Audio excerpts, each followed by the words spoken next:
Fiquem em pé se são tão amáveis, irmãos, e abram as vossas Bíblias na Epístola aos Romanos.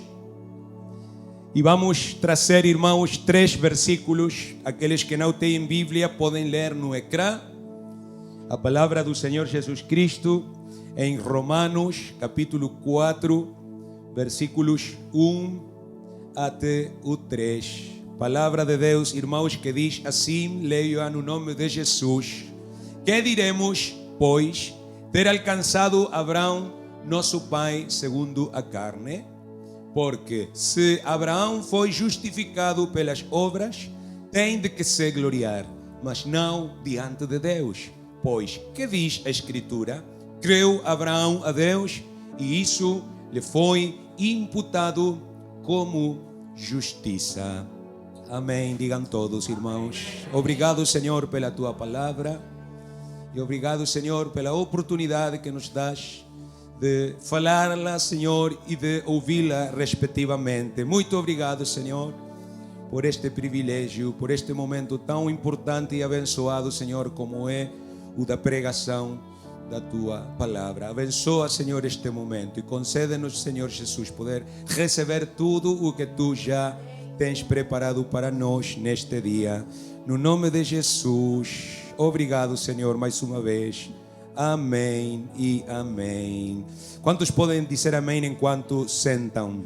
Amém. Glória a Deus. Amém, irmãos. Que diremos, pois, ter alcançado Abraão, nosso pai, segundo a carne? Porque se Abraão foi justificado pelas obras, tem de que se gloriar, mas não diante de Deus. Ou como diz outra escritura, ninguém pode se gloriar diante de Deus, irmãos.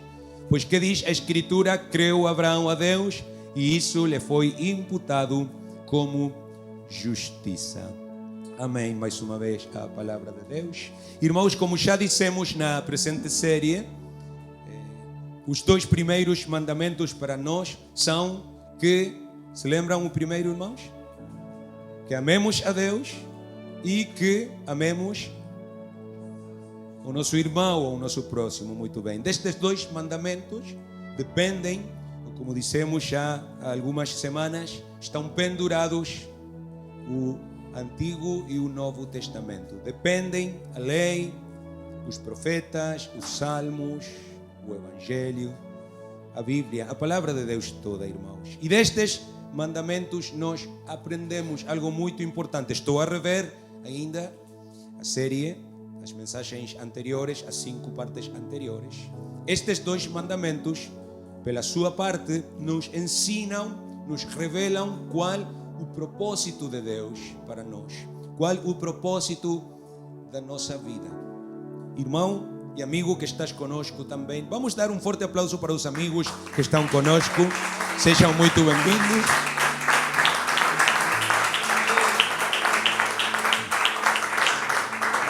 O propósito da nossa vida, irmãos, não é o prazer. O propósito da nossa vida não é o dinheiro, embora para muitos o seja, mas não é o verdadeiro propósito. O propósito da vida, irmãos, não é o sucesso. E Jesus encarnou muito bem estas coisas. Ele nem teve sucesso humanamente, nem teve dinheiro, nem teve qualquer fama nessa altura, nem desfrutou de prazeres nos seus curtos anos de vida. Isso nos ensina, irmãos, que o propósito da vida não está nessas coisas. O propósito da vida, irmãos, é que amemos a Deus e que amemos ao nosso irmão. Se tu não tiveres mais nada do que isso, embora sim, és rico. És rico. Se tiveres amor, tens tudo. Mas se tiveres tudo e não tiveres amor, não tens nada. É como a igreja de Laodiceia, a 7ª igreja enlistada ali no capítulo 3 de Apocalipse. Quantos conhecem a escritura? Tu dizes, sou rico. Tu dizes, não tenho necessidade de nada. Mas não sabes que és cego pobre e que estás nu. Tens tudo e à mesma vez não tens nada, porque perdeste o amor pelo teu irmão, porque perdeste o amor por Deus, pela sua bendita obra, porque já não vibras como vibravas antes, quando sentias a sua doce presença. O Espírito de Deus está aqui para ensinar-me, irmãos, que há pessoas cegas, pobres e nuas aqui. Deus tenha misericórdia. Necessitam urgentemente o amor de Deus. Fecha os teus olhos, querido amigo, querido irmão, e pede a Deus amor. Não estou a dizer-te que peças amor para outro. Pede amor para ti. Pede amor, porque o amor é o propósito da nossa vida.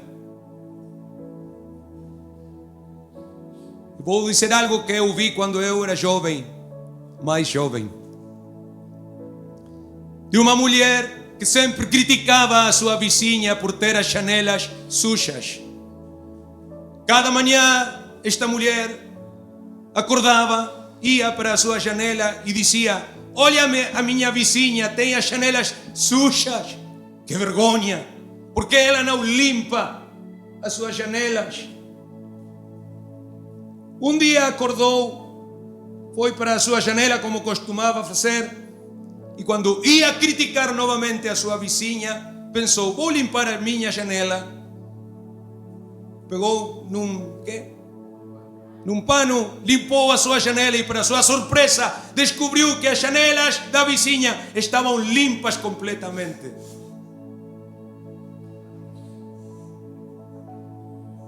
Não será que a falta de amor a tens tu? Tu que sempre estás a reclamar que não há amor, não será que tu é que não tens amor? Ajuda-me, Senhor. Alguém diga: ajuda-me, Senhor. Porque se não estamos a amar, se não estamos a servir desinteressadamente, irmãos, então estamos fora, diga comigo, fora do propósito de Deus. E fora do propósito de Deus, irmãos, tenho que dizê-lo, ninguém pode ser feliz. É como uma porca fora do parafuso. É como uma peça solta, é como uma roda fora do seu eixo. Não pode trabalhar. Necessita centrar-se novamente no propósito da sua vida. Aleluia. Olha para alguém e diz-lhe: tu nasceste para amar.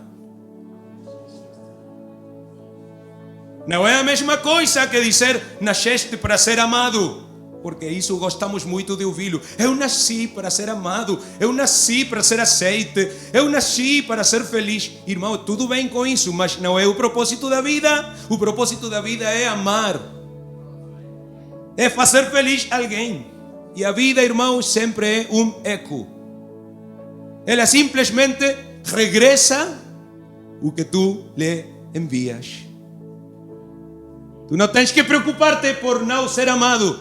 Tu tens que preocupar-te por amar. E Deus ocupar-se-á de que sejas amado. Ainda não entrei na introdução. Não consigo, irmão Eduardo, pregar curto. Ajuda-me, Senhor. Irmãos, mais uma vez, o propósito de Deus na nossa vida é o amor. Vou repetir isso, irmãos, porque é do que estamos a pregar nesta série desde o mês passado. Mas sinto, percebo e sei que é o Espírito de Deus que ainda não é bem compreendido isto, irmãos. E vou insistir. O propósito da nossa vida é amar a Deus. E que amemos ao nosso próximo. E nós temos que tomar uma decisão. Alguém diga decisão. Algum domingo, alguma segunda-feira, em algum momento, alguma madrugada, temos que tomar uma decisão, cair sobre os nossos joelhos e dizer: eu vou amar realmente. Porque amar, irmãos, não é dizer, amar é fazer, não é ficar sentado para que outro me sirva, para que outro me dê. Nosotros en español tenemos un apodo para esas personas, le llamamos retrato de mamá, porque siempre está en la cómoda. ¿No se entendió o sí se entendió? ¿Saben lo que es la cómoda? É um móvel. Sim? E há pessoas que gostam de estar ali na cômoda. É uma piada, irmãos. Riam um bocado, sim? Não estejam tão sérios. Glória a Deus. Jesus sofreu muito desconforto, irmãos. Ele não veio para ter uma vida confortável. E nós também não. Já teremos tempo de desfrutar do conforto maior que existe, que não é nesta terra. Quantos sabem do que estou a falar? Já iremos desfrutar, já iremos descansar, já iremos ter mansão, irmãos, sem ter que pagar serviços, nem ao banco, nem aumento dos preços. Mas para isso, irmãos, para chegar lá, temos que fazer o que Deus diz que façamos aqui. Alguém diga glória a Deus. Porque se não o fazemos, se não caminharmos firmes nesse propósito, se não obedecemos, irmãos, ao chamado de Deus, porque não é o pastor Gabriel, é Deus quem está a chamar. Alguém o acredita? Se tu pensas que sou eu, irmão, estás perdido completamente, porque não sou eu, é Deus quem está a falar aqui. E é Deus que está a fazer uma reclamação, no sentido de toma a decisão e começa a caminhar no propósito de Deus. Começa a amar, começa a servir, começa a esquecer o teu próprio conforto, começa a esquecer a tua própria imagem, etc.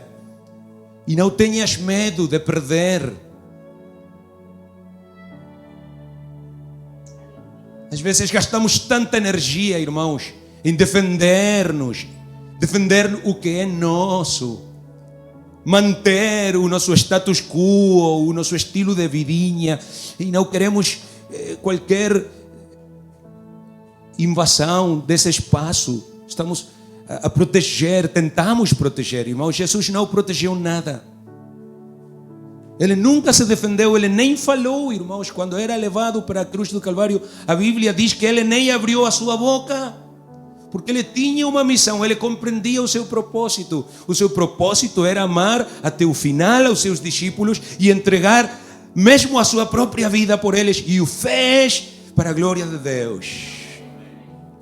O nosso propósito é o mesmo, não talvez num sentido literal, mas para muitos irmãos nos países comunistas, nos países muçulmanos, é literal mesmo, que têm que entregar a sua vida por Deus e pelos irmãos. Perdem tudo, irmãos. E vou fazer um parênteses ainda para dizer isso. Há muitos irmãos a perder a vida, literalmente, por causa do Evangelho. Amém? Enquanto eu estou a falar aqui, morreram vários irmãos em alguma parte do mundo. A perseguição, irmãos, nunca acabou. Pelo contrário, irmãos, aumentou. E vou dizer uma estatística, irmãos. Apenas no século XX morreram mais cristãos por causa da sua fé que nos 19 séculos juntos, acumulados anteriores. Percebe do que estou a falar?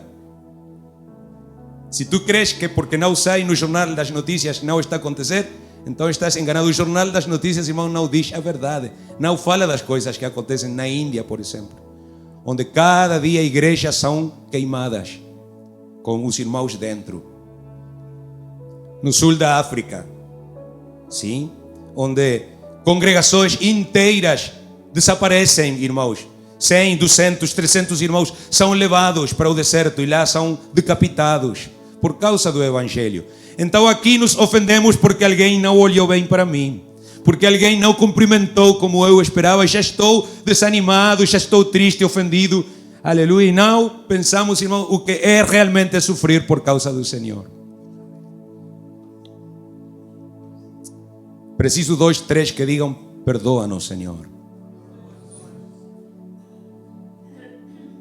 Porque aquilo é amor por Deus e pelos irmãos, não isto, irmãos. Quantos concordam comigo?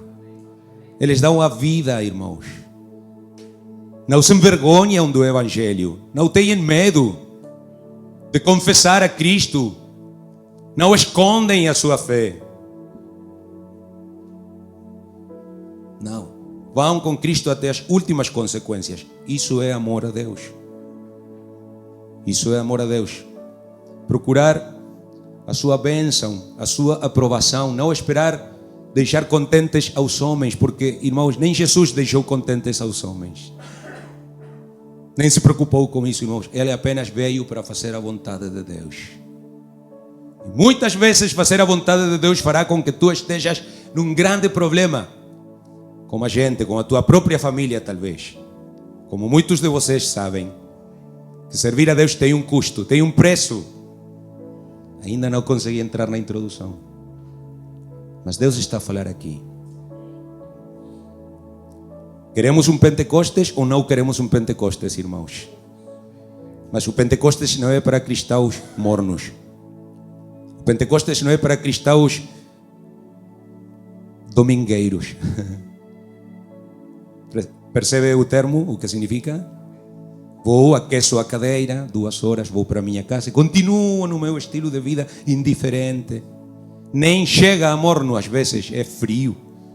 Pronto, não há qualquer vida. Aleluia. Eu preciso do amor de Deus, irmãos. Não sei vocês, mas eu preciso do amor de Deus. Por que não levantas as tuas mãos e dizes junto comigo: eu também preciso do amor de Deus? Porque se eu não caminhar nesse propósito, se eu desviar-me dele, perderei tudo o que é importante na vida. E aquilo que eu pretendia reter, conservar, vou perdê-lo também, porque é bíblico. Vou ficar, decimos en Uruguay, sin el pan y sin la torta. Como é que dizem na Colômbia? Sem o pão e sem o queijo.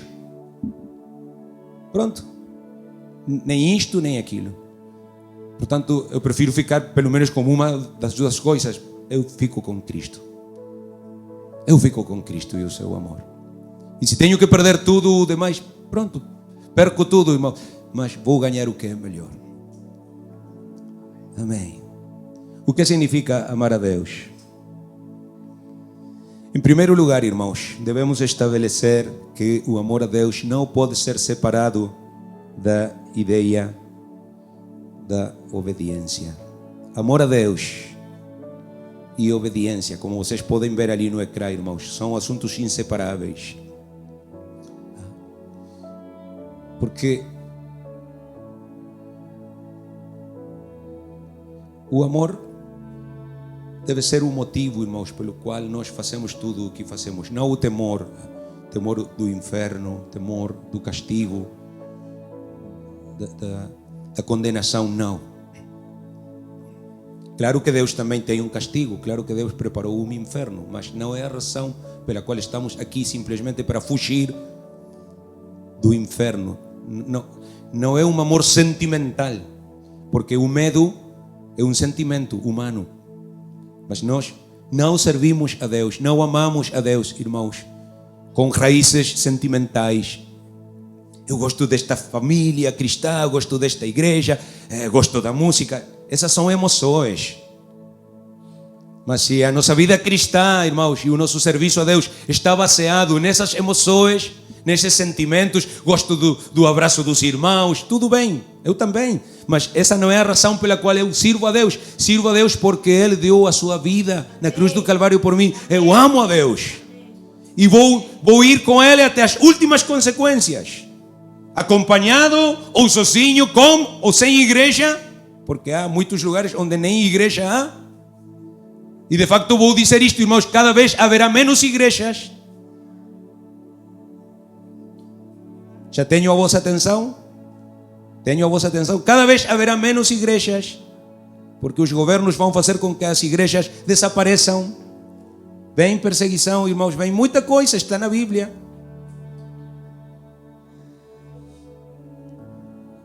E somente aqueles que amam verdadeiramente a Deus conseguirão manter-se firmes.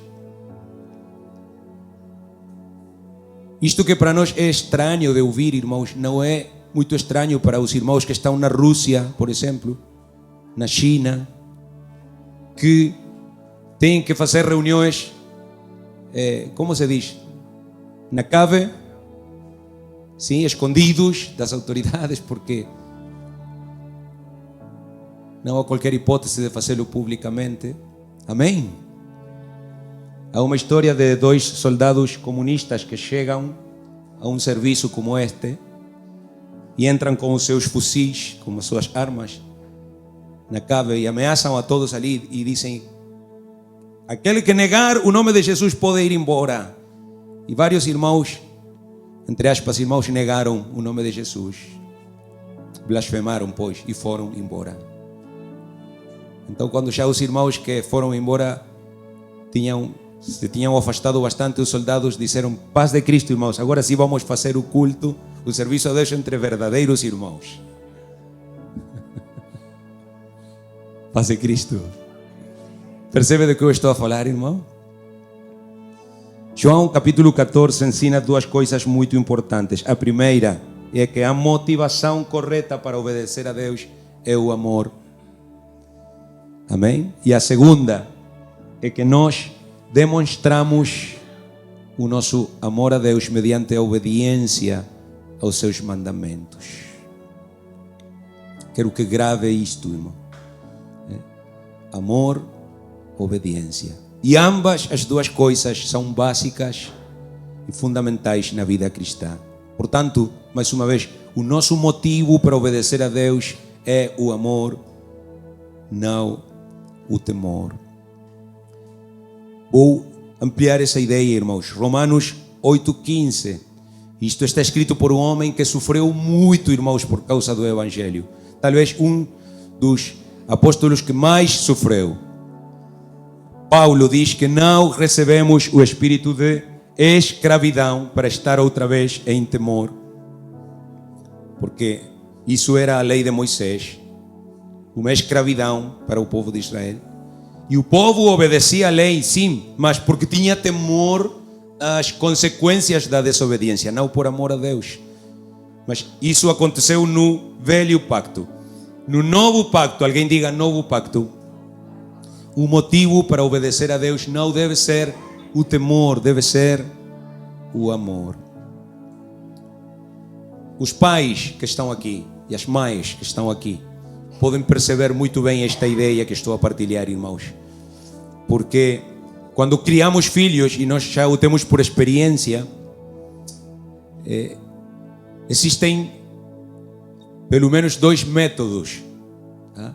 O método do abraço e o método do cinto. Faça assim novamente, irmão Antônio. En Colombia teníamos una hermana que decía el Martín Moreno, y era una vara así. Dice, porque quita lo malo y pone lo bueno. Essa. Duas maneiras, irmãos. E é a mesma metodologia de Deus. Ele tem duas maneiras de tratar conosco. Sim. Uma é quando estabelecemos regras, dali vem religião, regras do tipo, se não fazes isto, vai acontecer-te isto. Sabes disso, Gambetita? Sim, sabes, né? E a outra maneira, irmãos, que é a melhor, é a maneira do amor. É obtendo o amor dos filhos. Porque se a obediência dos filhos é motivada pelo temor, quando eles chegarem à idade dos 16, 17, cada vez é antes. Então, irmãos, vão de casa, vão-se embora da casa e já não obedecem. Seguem o seu próprio caminho. São como esse cão, essa cadela que está à espera da corrente cortar para... Porque não querem obedecer realmente por amor. Mas se os nossos filhos forem motivados pelo amor, irmãos, durante o resto da vida, diga comigo, o resto da vida, eles continuarão a fazer o que lhes foi ensinado. E isto é completamente bíblico, irmãos. Provérbios 22, 6 diz, ensina ao menino no seu caminho, e quando for velho, não se afastará dele. Portanto, podemos ver, irmãos, uma conexão muito forte entre amor e obediência. Eu vou plantear uma pergunta aqui fora das minhas notas. Não será que muitas vezes temos problemas com irmãos desobedientes porque na verdade é que eles não amam suficientemente a Deus? É para pensar. Vamos falar agora de nós próprios. Não será que muitas vezes temos problemas para obedecer certas coisas que Deus nos pede, simplesmente porque não amamos suficientemente a Deus? É razoável a minha pergunta, verdade, irmãos? O que tu achas como pai ou como mãe quando um filho não te obedece? Não achas por acaso que ele não te ama o suficiente? Pronto, porque se um filho ama o seu pai, fará o que o seu pai lhe pede. Não será rebelde, não será egoísta, não será indiferente. Fará o que seu pai diz. Portanto, irmãos, o amor é demonstrado de uma só maneira. Não é demonstrado com palavras, não é demonstrado com presentes, com sacrifícios. Há uma religião que exige muitos sacrifícios. Vais de joelho até lá, aquele altar, e faz aquilo e faz o outro, irmãos. Mas o amor não é demonstrado assim. O amor é demonstrado quando abrimos a Bíblia, pedimos a Deus sabedoria para entendê-la e começamos a obedecer a palavra de Deus. Então estamos a demonstrar amor a Deus. Estou a falar muito simplesmente, eu sei, irmãos. Isto é básico, até os meninos podem entender, os meninos que estão a prestar atenção. Mas, às vezes esquecemos, irmãos, começamos, pronto, a fazer aquilo que não deveríamos fazer. Quantos sabem do que eu estou a falar, irmãos? Vamos avançar. Jesus diz em João 14, 21, aquele que tem os meus mandamentos, olhem para o verbo tem. Não diz aquele que sabe, aquele que estudou na escola segue-me. Diz aquele que tem os seus mandamentos e os guarda.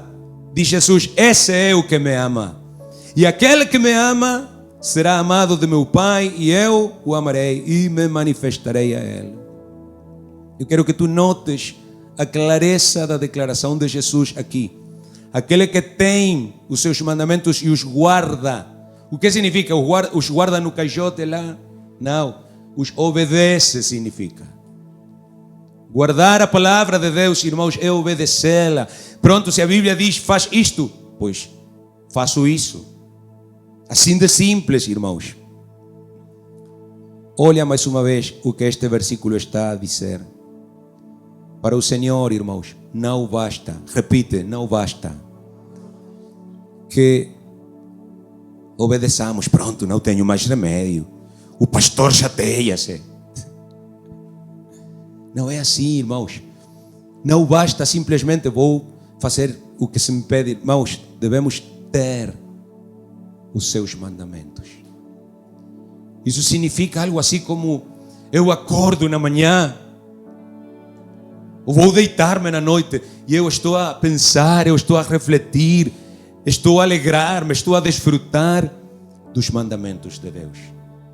Não é que faço aquilo que eles dizem porque não tenho mais remédio. Percebem essa palavra? Em outras palavras, irmãos, nós devemos ser ativos buscadores da vontade de Deus. Eu vou soltar esta pergunta. Tu perguntas a Deus coisas? Quantos fazem perguntas a Deus? Ou somente pedem?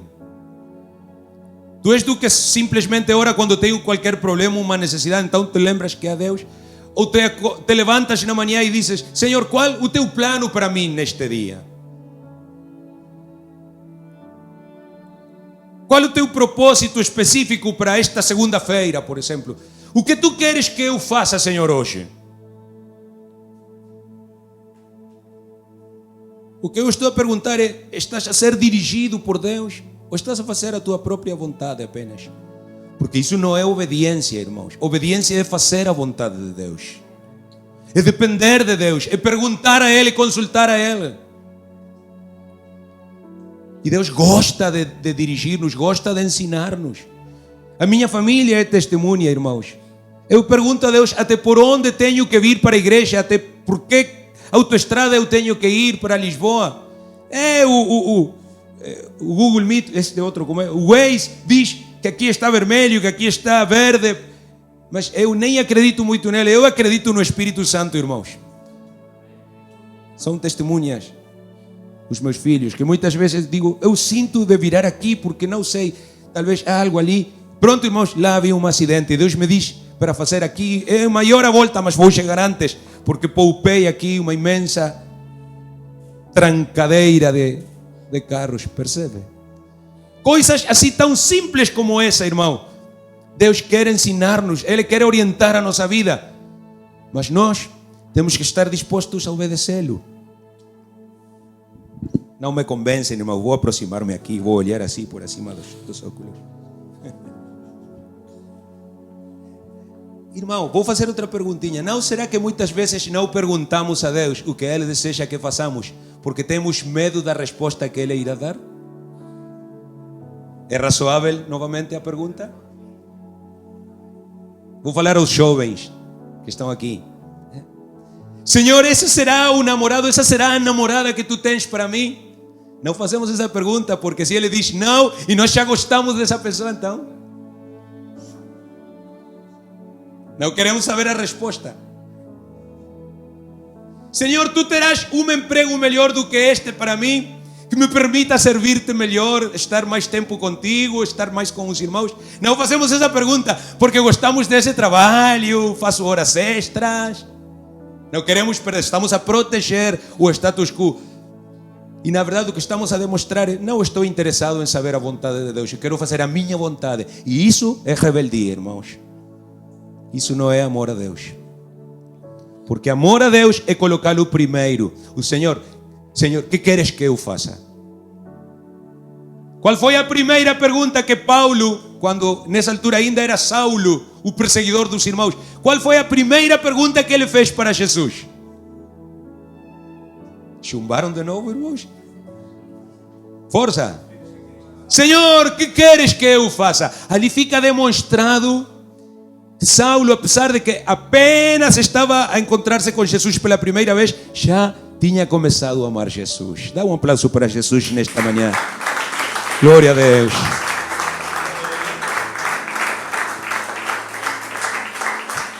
Aleluia. Aquele que me ama guarda os meus mandamentos. E eu o amarei e me manifestarei a ele. Vocês disseram, eu quero um Pentecostes, pastor. Ou seja, eu quero a manifestação do Espírito Santo. Quem diz amém assim com as duas mãos alçadas? Solte o telemóvel, irmão, levante as duas mãos. Eu quero um Pentecostes outra vez, mas o preço está ali acima. Não pode haver manifestação do Espírito Santo, irmãos, se não houver obediência, percebe? E não é qualquer obediência, é a obediência por amor. É obediência, como digo? Bem disposta, é obediência feliz, é obediência espontânea. Glória a Deus. Não me convencem, irmãos. 2 améns, 3 améns. Irmão, pronto, a nossa atitude não deve ser, pois se a Bíblia diz isso, assim com cara de ter chupado o limão, eu vou fazê-lo.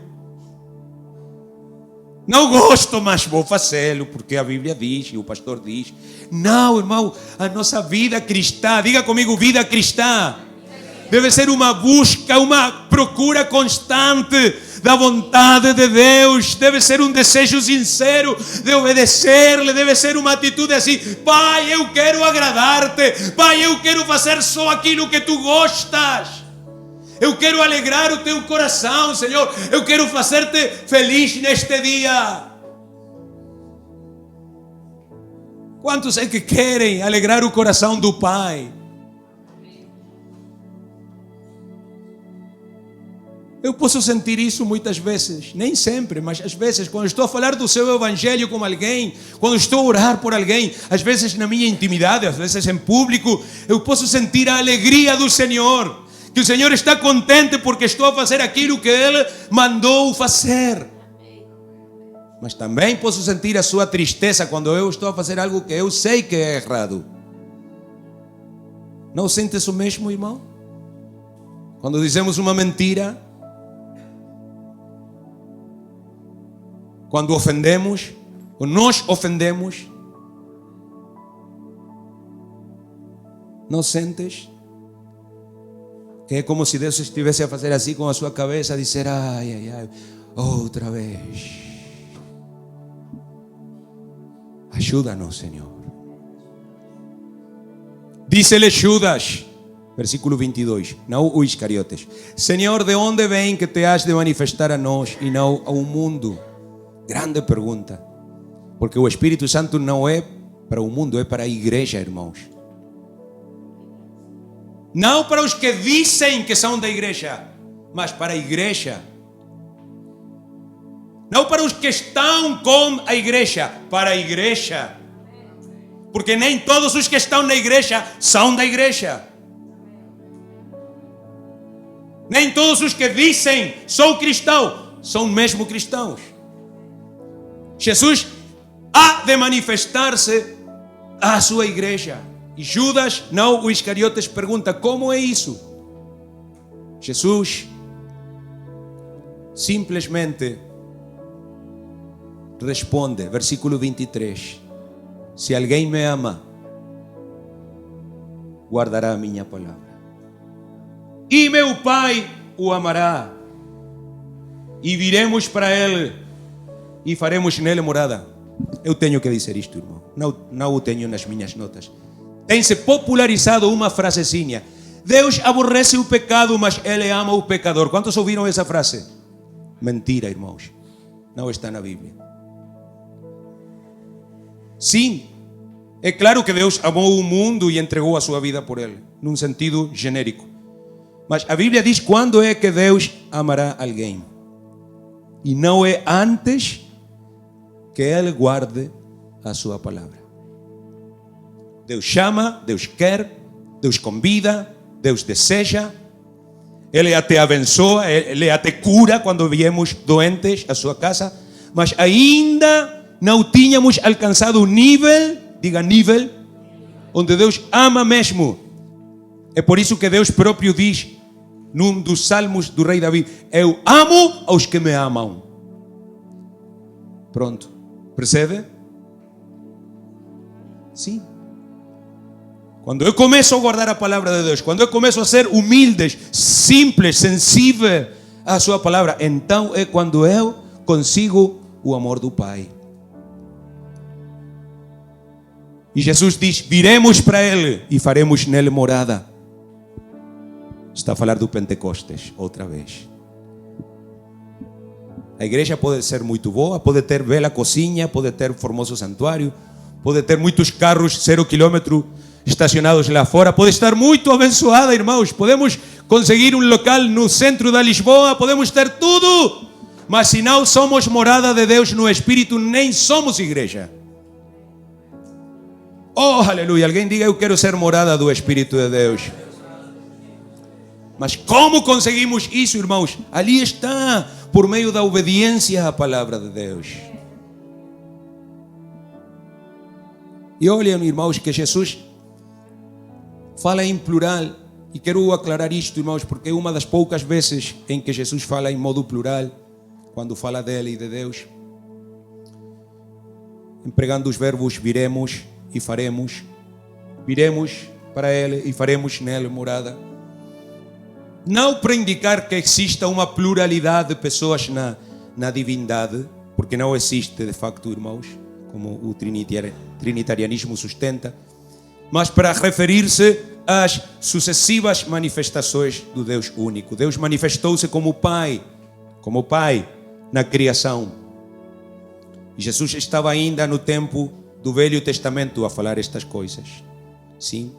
Mas também estava a anunciar o que iria vir, o que chegaria com o nascimento da igreja naquele primeiro Pentecostes. Outra manifestação diferente. Como Pai na criação, como Filho na redenção e como Espírito, irmãos, no nascimento da igreja. Percebe? São diferentes manifestações. Eu posso ter água congelada, que é gelo. Eu posso ter água líquida, que é como eu bebo. E até posso ter água em estado de gás, que é quando está a ferver. Então, são diferentes manifestações, mas sempre é a mesma água. Está claro isso, irmãos? Não é que há dois, é apenas um. Tá? E podemos ver, irmãos, no contexto de João capítulo 14. Vou deixar trabalho de casa, tá bem? Levante a mão aquele que vai ler o capítulo 14 de João nesta semana. Leia a Bíblia, irmãos, se faz favor. Eu não tenho tempo de ler a Bíblia aqui para vocês. Vocês têm que ler a Bíblia. No contexto do capítulo 14 de João, para os conhecedores da palavra, ele está a falar de quê, irmãos? Do batismo do Espírito Santo. O capítulo 14 de João é o capítulo da promessa do batismo do Espírito Santo. Versículo 24 diz: quem me não ama, não guarda as minhas palavras. Ora, a palavra que ouvistes não é minha, mas do Pai que me enviou. Glória a Deus. A verdade, irmãos, é que cá está uma afirmação muito importante que constitui realmente o ponto de partida da nossa relação com Deus. Alguém diga: eu quero ter uma relação com Deus. Ou seja, conhecer a Deus e que Ele me conheça, ter intimidade com Ele. Aqui está o ponto de partida, irmãos, e estabelece o parâmetro pelo qual a nossa relação com Deus é medida, é mensurada, irmãos. Se ela é ou não é profunda, se ela é ou não é sincera, se ela é ou não é verdadeira, se é apenas emocional, sentimental ou é espiritual mesmo. Quantos querem ter uma relação espiritual com Deus? Queres tu saber quanto amas a Deus? Quantos querem investigar isto neste momento? Eu já vou acabar, irmãos. Em 2 horas eu acabo, tá bem? Quantos querem saber se amam ou não amam a Deus? Facilmente o pode descobrir. Vai descobrir aqui neste instante. A medida do teu amor a Deus é a mesma medida da tua obediência à sua palavra. Ponto. É isso. Se o termômetro diz 30 graus, é porque mesmo há 30 graus no ar. Se a medida da tua obediência à palavra é baixa, então o teu amor a Deus é baixo também. Porque uma coisa é eu dizer: eu amo a Deus, eu gosto de Deus, Cristo eu te amo, Cristo eu te amo, não há ninguém como tu. Mas se eu não estou a obedecer a palavra, não me serve cantar isso. Estou a representar uma obra de teatro, mas não estou a demonstrar nada para Ele. Eu tenho que obedecer a Deus. Percebes? Se a Bíblia diz faz isto, se a Bíblia diz jejua, se a Bíblia diz ora, se a Bíblia diz esquadrinha a Escritura, se a Bíblia diz santifica-te, então pronto, é o que eu tenho que fazer. E assim é como eu vou demonstrar o meu amor a Deus. Não é com palavrinhas, irmão, é com factos. Se a Bíblia diz perdoa, então tenho que perdoar. Amém, irmãos? Glória a Deus. Alguém diga: ajuda-nos, Senhor. A nossa obediência, irmãos, à palavra de Deus é a medida do nosso amor a Deus. Vamos avançar. Então, irmãos, o amor é a motivação para a obediência. Vamos voltar como Abraão, que foi um dos maiores obedientes da história bíblica. Quantos conhecem a história de Abraão, irmãos? Alguém sabe o que ele fez com o seu filho Isaac? Forte, irmão. Abraão ia oferecer para Deus o seu filho. Por quê? Porque Deus lhe pediu. Deus pediu. Deus não pede sacrifícios de vidas humanas, mas dessa vez ele pediu. Não para que Abraão tirasse a vida do seu filho, porque de facto Deus tinha planos com esse filho, levantar uma descendência dele, mas para provar a obediência de Abraão. E até hoje, irmãos, em Israel, Abraão é chamado pai da fé. Pai da fé. Porque fé, irmãos, é obediência. Amém.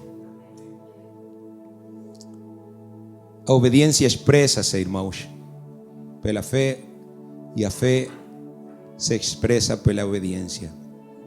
Se calhar tu estarás a pensar neste momento: pastor, significa que se eu não estou a obedecer completamente a Deus é porque não o amo? Não é necessariamente assim. Eu não digo que que tu não amas a Deus, porque a vida cristã é um processo. A obediência é progressiva, irmãos, percebe? Eu não posso pedir aqui a mesma maturidade da Márcia do que da Lilian. Onde estás, Lilian? Levanta a tua mão lá. Ela até já é batizada, né? Então o nível de entendimento espiritual é diferente pela idade, vê? Da mesma maneira, no caminho de Deus, irmãos, a obediência não pode ser igual para todos, porque há quem está mais avançado, há quem está mais atrasado no processo. Ninguém, irmãos, começa por obedecer completamente em tudo.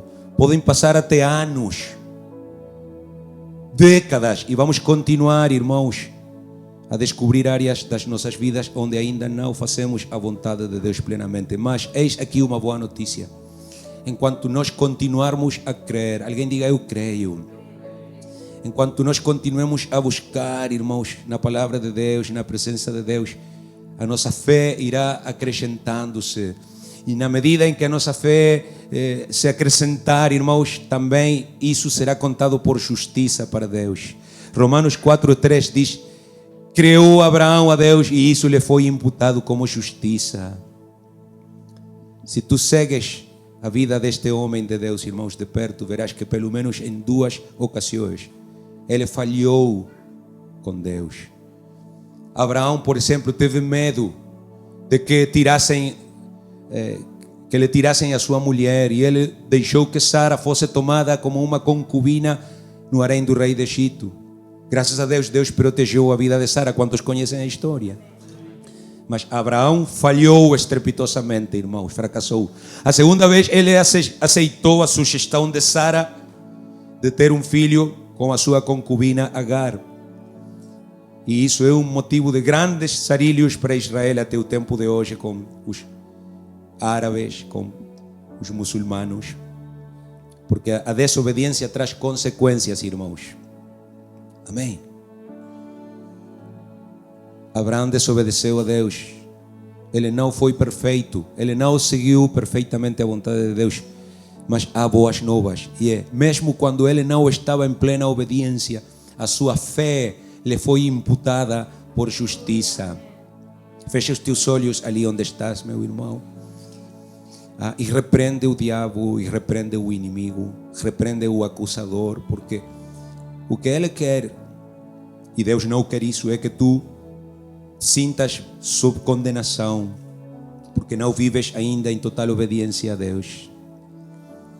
Não sintas isso, não sintas condenação. Esse não é o propósito da palavra nem desta mensagem. Mas o propósito é tu certificares-te de que o teu coração está pronto para obedecer a Deus neste momento. E essa tem sido a minha oração nesta semana.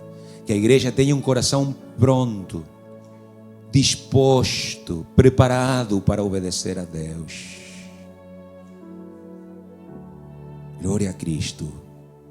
Quem pode dizer amém a isso? Quem quer receber um coração disposto à obediência? Esse é um dom de Deus, irmãos. Esse é um dom de Deus. E é verdade que muitas vezes tropeçaremos, cairemos, mas levantar-nos-emos, irmãos, assim como se levantou Abraão.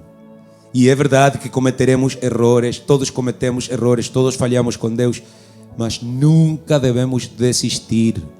E o mais rápido possível devemos voltar para a senda da obediência.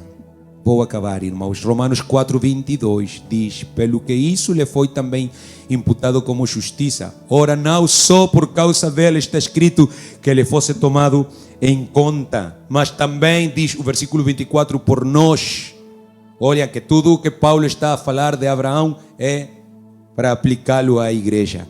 Também por nós, alguém diga por mim. A quem será tomado em conta? Os que cremos naquele que dos mortos ressuscitou a Jesus nosso Senhor, o qual pelos nossos pecados foi entregue e ressuscitou para nossa justificação. Alguém pode bater palmas para o Senhor por isso? Ele foi entregue por ti e por mim, para nossa justificação. Aleluia! Alguém diga aleluia! Alguém diga: Deus é bom. Deus é muito bom, irmãos. Quem o acredita?